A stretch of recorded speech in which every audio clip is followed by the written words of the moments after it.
14 फरवरी 2019 कश्मीर की ठंडी सुबह और श्रीनगर जम्मू हाईवे पर बढ़ता हुआ एक लंबा काफिला। करीब 78 गाड़ियों में सवार थे सेंट्रल रिजर्व पुलिस फोर्स के सैकड़ों जवान, जिन्हें अंदाजा भी नहीं था कि कुछ ही मिनटों में यह सड़क भारत के इतिहास के सबसे दर्दनाक आतंकी हमलों में बदलने वाली है। लेकिन सवाल यहीं से शुरू होता है, क्या इस हमले की आहट पहले से मिल चुकी थी?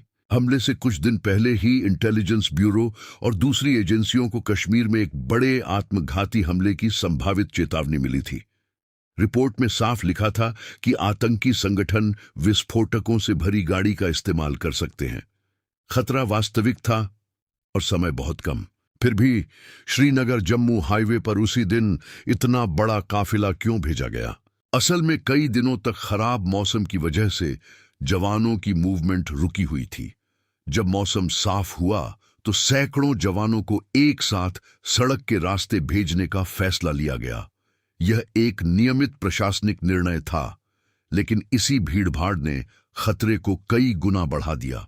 उस दिन दोपहर करीब 3 बजे जब काफिला पुलवामा जिले के पास पहुंचा, तभी एक सफेद गाड़ी अचानक हाईवे पर तेजी से काफिले की ओर बढ़ी। कुछ सेकंड और फिर एक भयानक धमाका। लगभग 300 किलो विस्फोटक से भरी उस कार ने सीआरपीएफ की बस को सीधे टक्कर मारी। धमाका इतना शक्तिशाली था कि पूरी बस के टुकड़े सड़क पर बिखर गए। धुएं और मलबे के बीच कुछ ही पलों में 40 से ज्यादा जवान शहीद हो चुके थे।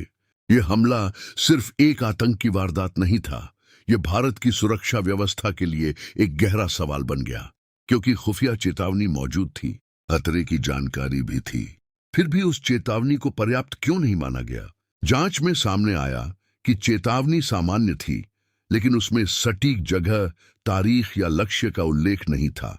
ऐसी चेतावनियां में अक्सर आती रहती हैं और हर बार पूरे सिस्टम को हाई अलर्ट पर रखना व्यावहारिक रूप से संभव नहीं होता। दूसरी ओर हमलावर कई हफ्तों से अपनी तैयारी कर रहे थे। विस्फोटकों को धीरे धीरे इकट्ठा किया गया, गाड़ी तैयार की गई और हमले की योजना इतनी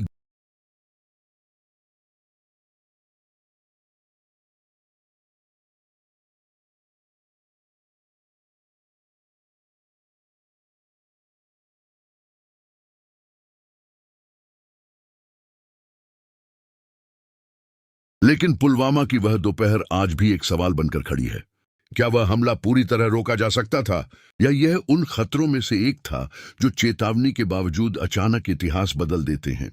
क्योंकि कभी कभी जंग मैदान में नहीं, बल्कि जानकारी और फैसलों के बीच लड़ी जाती है, और पुलवामा उसी अदृश्य जंग की एक दर्दनाक कहानी है।